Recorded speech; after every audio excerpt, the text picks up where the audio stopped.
क्या तुम्हारे मन में कभी ऐसा ख्याल आया है कि एक ऐसी मशीन हो जो एनर्जी को प्रिजर्व रख पाए या फिर एनर्जी को क्रिएट कर पाए और उस मशीन का यूज करके हम infinite amount of energy create कर पाए? वेल, आज के सवाल में तुम्हें थोड़ा सा टेस्ट आएगा कि क्या ये एक्चुअली पॉसिबल है भी या नहीं। तो सवाल में आगे बढ़ने से पहले थोड़े से बेसिक फॉर्मूले को रिवाइज कर लेते हैं जो एक्चुअली सवाल में यूज होंगे और इसको अपन ना जाने कितनी बार देख चुके होंगे। एक फॉर्मूला है कि एक पैरेलल प्लेट कैपेसिटर के अंदर इलेक्ट्रिक फील्ड की अमाउंट कितना होता है और इलेक्ट्रोस्टैटिक पोटेंशियल डिफरेंस को अपन किस तरीके से डिफाइन करते हैं। I guess most of the students will be familiar with these formulas, मगर आज का सवाल तुम्हें इन फॉर्मूले से ही सॉल्व करना है, बट फिर भी एंड रिजल्ट जो आएगा दैट विल बी रॉन्ग। बहुत ही ट्रिकी और थोड़ा सरप्राइज देने वाला सवाल है। So this is the question. समझने का ट्राई करो एक बार कि क्वेश्चन कहना क्या चाहता है, और मैंने तुम्हें ऑलरेडी पहले हिंट दे दिया है कि इस सवाल के अंदर एक बहुत ही ट्रिक और एक ट्रैप छुपा हुआ है, तो उसको दिमाग में रखते हुए इस क्वेश्चन को सॉल्व करना। ऑलराइट, तो शुरुआत करते हैं सोल्यूशन के साथ। तो क्वेश्चन कह रहा है कि हमारे पास एक लूप है जिसके अंदर एक रेजिस्टेंस है जिसके लूप की हाइट h है, और अपन ने उस लूप की एक साइड को एक पैरेलल प्लेट कैपेसिटर के बीच में रख दिया है। उस कैपेसिटर के ऊपर सिग्मा चार्ज है, उसकी इलेक्ट्रिक फील्ड E है, और जो उस लूप का दूसरा एंड है ये बेसिकली कैपेसिटर से बहुत ज्यादा दूर है। तुम ये अज्यूम कर सकते हो कि जो डिस्टेंस है ना बीच में इनके, ये लगभग इन्फिनिट के बराबर है। ऑलराइट, सो बेसिकली क्वेश्चन के अंदर पूछा है कि इस लूप के अंदर कितना ईएमएफ आएगा। अब ये क्वेश्चन देखने में बहुत आसान लग रहा होगा, तुम देख भी सकते हो क्वेश्चन का नाम भले ही शॉकिंग है, बट क्वेश्चन की लैंग्वेज तुम्हें एक सिंपल आंसर की तरफ ले जाने वाली है। दैट इज कि यार इतना जो पार्ट था ना लूप का, मैं थोड़ा अच्छे से ड्रॉ कर देता हूँ। इस तरीके से होगा लूप जिसकी हाइट h है, वो हमारा पैरेलल प्लेट कैपेसिटर के अंदर है, और अपन को पता है कि ये जो इलेक्ट्रिक फील्ड है ना यार, दिस इज कांस्टेंट। तो अब अगर मुझे पोटेंशियल डिफरेंस निकालना है लूप के अंदर, तो मुझे उसका ऑलरेडी फॉर्मूला पता है, दैट इज E.dl, और इसको मैं इंटीग्रेट कर दूंगा किसी भी दो पॉइंट्स के बीच में। सपोज इस पॉइंट को अपन A बोलते हैं एंड इसको अपन B बोलते हैं, तो this is from A to B, और ये मेरा पोटेंशियल डिफरेंस हो जाएगा VA माइनस VB। ऑलराइट, तो बिकॉज इलेक्ट्रिक फील्ड कांस्टेंट है वो अपना E बाहर आ जाएगा, DL को अगर अपन इंटीग्रेट करेंगे सो ये बेसिकली इस लूप की हाइट आ जाएगी, that is small h। So potential difference कितना हो जाएगा E इंटू एच। अब बिकॉज मुझे पूरे लूप का EMF निकालना है, तो हम सेम चीज करेंगे इस वाली साइड के लिए भी, इस वाली साइड के लिए भी, and this side as well. अब खतरनाक बात क्या है, इलेक्ट्रिक फील्ड की अगर अपन डायरेक्शन देखते हैं तो वो कुछ इस डायरेक्शन में है, राइट, और वो सिर्फ कैपेसिटर के अंदर रहने वाली है। तो यार ये जो हमारा लूप का साइड था ना, दिस साइड, इसके लिए बेसिकली DL एंड E के बीच में जो डायरेक्शन है दैट इज 90 डिग्री, तो वो टर्म जीरो हो गया। सिमिलरली इस वाले टर्म के लिए भी जीरो हो गया, और यहाँ पर अगर अपन बात करते हैं इस वाली साइड के लिए, तो ऑल दो डायरेक्शन पैरेलल है कि बिकॉज साइड लेंथ भी ऐसे और इलेक्ट्रिक फील्ड भी ऐसे है, बट ये एंड बहुत ज्यादा दूर है कैपेसिटर से, तो यहाँ पर इलेक्ट्रिक फील्ड की वैल्यू भी जीरो है, तो यार इस वाले पोर्शन में भी जीरो हो गया। तो नेट जो पोटेंशियल डिफरेंस आया लूप के अंदर, that is E into H, and I guess यही आंसर होना चाहिए। बट यार इस क्वेश्चन को थोड़ा सा और सोचने का ट्राई करो। बेसिकली अगर तुमने ये बोल दिया कि इस लूप के अंदर हमें एक नेट EMF मिल रहा है जिसकी वैल्यू E इंटू एच है, ये क्या डिनोट करेगा उस पर फोकस करो। इसका तुरंत रिजल्ट निकल कर आएगा कि यार अगर EMF E इंटू एच है और लूप के अंदर रेजिस्टेंस R है, तो यार करंट की वैल्यू हो जानी चाहिए हमारी कितनी, E into H upon R। But ये तुम्हें लग तो रहा है बहुत सिंपल है कि करंट भी आ गया, ठीक है, EMF भी आ गया, बट कहीं तुम्हें कुछ फिशी नहीं लग रहा है यहाँ पर। इस करंट के आने का मतलब क्या है उस पर फोकस करो एक बार। अब मैं तुम्हें थोड़ा सा और फंडामेंटल आइडियाज की तरफ ले जाता हूँ। जब हम करंट को पढ़ते हैं तो हम करंट शुरुआत कैसे करते हैं, या फिर एक सर्किट की शुरुआत कैसे करते हैं। हमारे पास एक बैटरी होती है और हमारे पास एक रजिस्टर होता है इस तरीके से, दिस इज R, और इसका बैटरी का सपोज EMF अगर एप्सिलॉन है, तो इस तरीके से अपन डिफाइन करते हैं कि करंट कितना हो जाएगा सर्किट के अंदर, this EMF upon R। Alright, but current का एक्चुअल मीनिंग क्या होता है? बेसिकली करंट का मीनिंग होता है कि इस बैटरी के दोनों एंड्स के बीच में सर्टेन पोटेंशियल डिफरेंस है जिसको अपन टर्मिनल वोल्टेज भी बोलते हैं, दैट इज एप्सिलॉन। अगर मैं यहाँ अज्यूम कर लूँ कि इसका इंटरनल रेजिस्टेंस की जो वैल्यू है वो जीरो है, थोड़ी देर के लिए मैं अज्यूम कर रहा हूँ, and because of this terminal voltage या फिर जो EMF है, जो हमारे चार्जेस हैं वो इस लूप में फ्लो करते हैं कुछ इस तरीके से,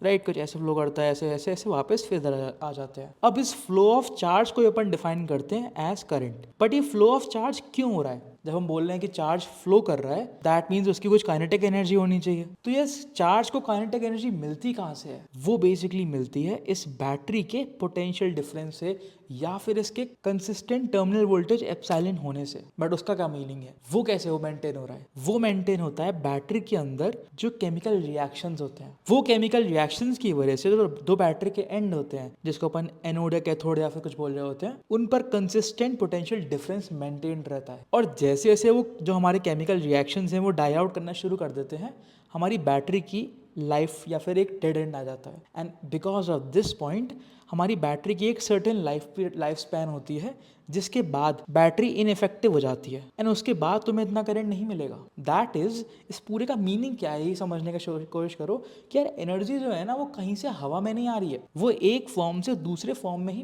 कन्वर्ट हो रही है। जैसे इस केस में क्या हुआ, केमिकल से सॉर्ट ऑफ वो इलेक्ट्रिकल बन गई, बट इलेक्ट्रिकल का एक्चुअल मीनिंग क्या है कि यार बेसिकली हमारे इलेक्ट्रॉन्स के ऊपर सर्टेन काइनेटिक एनर्जी आ गई जिसकी वजह से वो फ्लो कर रहे हैं। ऑलराइट, सो यहाँ भी जो एनर्जी प्रिंसिपल है कि यार जो एनर्जी है that can not be created not destroyed, वो एक फॉर्म से दूसरे फॉर्म में ही क्रिएट हो रही है। ऑलराइट, अब हम वापस आते हैं अपने मेन क्वेश्चन की तरफ कि यार यहाँ पर कहीं भी तुम्हें कुछ ऐसा लग रहा है कि कोई सर्टेन फॉर्म से एनर्जी हमारी काइनेटिक या इलेक्ट्रिकल फॉर्म में कन्वर्ट हो रही है? तो मैं यहाँ कहीं केमिकल रिएक्शंस दिख रहे हैं? नहीं है ना। यहाँ पर हमारे पास प्योर इलेक्ट्रोस्टैटिक फोर्स है। ऑलराइट, और इलेक्ट्रोस्टैटिक फोर्स को जब अपन बोलते हैं कि यार ये फोर्स है, इसकी एक बहुत ही खास बात होती है कि ये फोर्स जो होता है कंजर्वेटिव नेचर का होता है। और कंजर्वेटिव नेचर का मतलब क्या है कि अगर अपन एक चार्ज पार्टिकल को ए से बी ले जाते हैं तो इररिस्पेक्टिव हम कैसे भी पाथ पर ले जाएं उसे, जो भी हमारा वर्क डन होगा वो सेम रहेगा, बिकॉज वर्क डन इन दो पॉइंट्स पर ही डिपेंड करता है। ऑलराइट, यही हमारी डेफिनेशन होती है कंजर्वेटिव फोर्स की। अब यार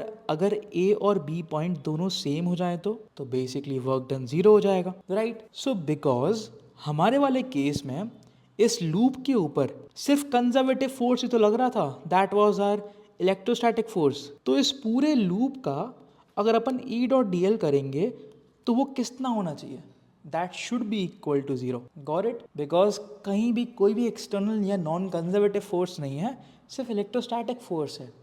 तो पूरे लूप में उसका जो इंटीग्रल होगा that should be equal to zero. अब खतरनाक बात आती है कि यार इस वाले अगर अपन साइड की बात करें, यहाँ तो हमें समझ में आ रहा है कि ई इंटू एच होगा, और यहाँ तो यार जीरो है इलेक्ट्रिक फील्ड, तो यहाँ भी कुछ नहीं हो सकता नॉन जीरो वाला पार्ट। तो इस ई इंटू एच को एक्चुअली कंपेंसेट कौन कर रहा है? हमारी इलेक्ट्रोस्टैटिक फोर्स कैसे कंपेंसेट कर रही है इसको? और वहां पर आता है कैपेसिटेंस की रियलिटी, जिसको अपन डिफाइन करते हैं एज कैपेसिटेंस की फ्रिंज फील्ड्स। ये बहुत ही इंपॉर्टेंट अजम्पशन है जो अपन ज़्यादातर क्वेश्चन को सॉल्व करते हुए इग्नोर कर देते हैं, बट इस क्वेश्चन के अंदर एक्चुअली ये इस बात का अपन को ध्यान देना था कि कैपेसिटेंस की जो एजेस होती है ना, वहाँ से सर्टेन फ्रिंज फील्ड्स लग रही होती हैं।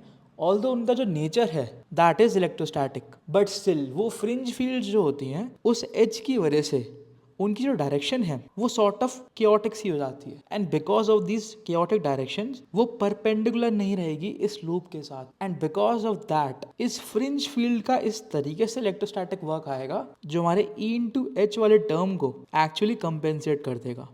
और इसीलिए हमारे पास नेट जो फील्ड आएगी that is E dot d L, जो पूरे क्लोज लूप का होगा that will be zero. Alright, अब हम आते हैं पहले वाले स्टेटमेंट की तरफ कि यार एनर्जी को क्रिएट करना का कोई सेंस है? तुमने भले ही सोचा होगा कि यार हम ऐसा डिवाइस बनाए जो एनर्जी क्रिएट कर पाए, and I will promote you कि तुम कुछ ऐसा आइडिया सोचो, बट स्टिल एट प्रेजेंट अभी कोई भी ऐसा डिवाइस या फिर डिस्कवरी नहीं है या सॉर्ट ऑफ ऐसी इन्वेंशन नहीं है जहाँ पर हम एनर्जी को क्रिएट कर पाए, और यहाँ पर भी नहीं हो रहा। हमें एक जीरो करंट ही मिलेगा, बिकॉज अगर नॉन जीरो होता तो वो हमारे एनर्जी प्रिंसिपल को डिस्प्रूव कर रहा होता। एक तरीके से infinite amount of energy release हो रही होती इस सर्किट के अंदर से, जो कि पॉसिबल नहीं है। एंड क्यों पॉसिबल नहीं है? Because of the fringe fields जो कैपेसिटर्स की बाउंड्री की तरफ से लग रही होती हैं, जिसकी वजह से अपन को इस क्लोज लूप के अंदर इलेक्ट्रोस्टैटिक फील्ड का जीरो पोटेंशियल डिफरेंस आएगा। तो देख रहे हो, इतना सिंपल सा दिखने वाला सवाल था, इतना स्ट्रेट फॉरवर्ड सा आंसर वाला सवाल था, बट स्टिल इसके अंदर जो कॉन्सेप्ट छुपे हुए थे